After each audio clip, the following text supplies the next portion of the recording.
1940 का दशक है। दूसरी विश्व युद्ध अपने चरम पर है। छोटे से गांव में एक लड़का सेरियोखा पेड़ की टहनी से लटककर प्रकृति को निहार रहा है, जबकि उसकी माँ नदी किनारे कपड़े धो रही होती है। उसका बड़ा भाई पेटिया रात के खाने के लिए मछली पकड़ रहा है। तभी अचानक एक युद्ध विमान आसमान से उतरता है और गोलियां चलाना शुरू कर देता है। माँ बच्चों को छिपने के लिए कहती है, लेकिन सेरियोखा बहादुरी से अपनी ताकतवर गुलेल से विमान पर निशाना साधता है और उसे गिरा देता है। मगर जैसे ही वो पीछे मुड़कर माँ और भाई को बुलाता है, दोनों वहाँ से गायब होते हैं। वहीं सपना टूटता है। दरवाजे की जोरदार दस्तक से सेरियोखा की नींद खुलती है। वो दौड़ता है, उम्मीद करता है कि बाहर माँ होगी, लेकिन सामने खड़ी होती है उसकी चाची एनिसिया, डरी हुई हाँफती हुई। वो बताती है कि उसकी माँ और पेटिया अब इस दुनिया में नहीं है और अगर सैनिकों को पता चल गया कि सेरियोखा उसका भांजा है तो वो उसे भी मार देंगे। वो प्लान बनाती है कि लड़के को अपने बेटे की तरह साथ ले जाएगी, लेकिन उससे पहले ही जर्मन सैनिक घर पर हमला कर देते हैं। एनिसिया उसे खिड़की से भगाकर बचा लेती है, लेकिन खुद गोली खा लेती है। डरा सहमा सेरियोखा जंगल में भागता है माँ को ढूंढने की उम्मीद में, लेकिन अब उसकी जिंदगी बदल चुकी थी। उसे खुद को जिंदा रखने की जंग अकेले लड़नी थी। नदी किनारे बैठकर सेरियोखा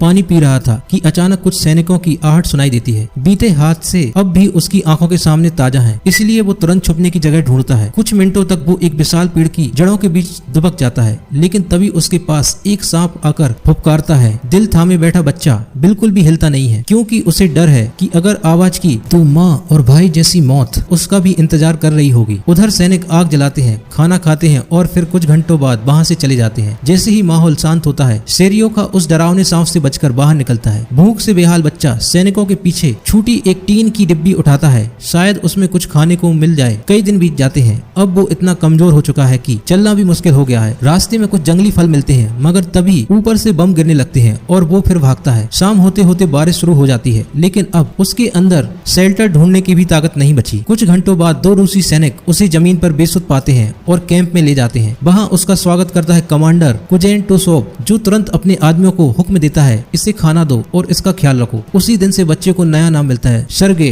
और कुछ घंटे बाद सैनिक अपने अगले बैटल की तैयारी से पहले अपने अपने परिवारों की बातें करने लगते हैं, एक पल को इंसान बनने के लिए।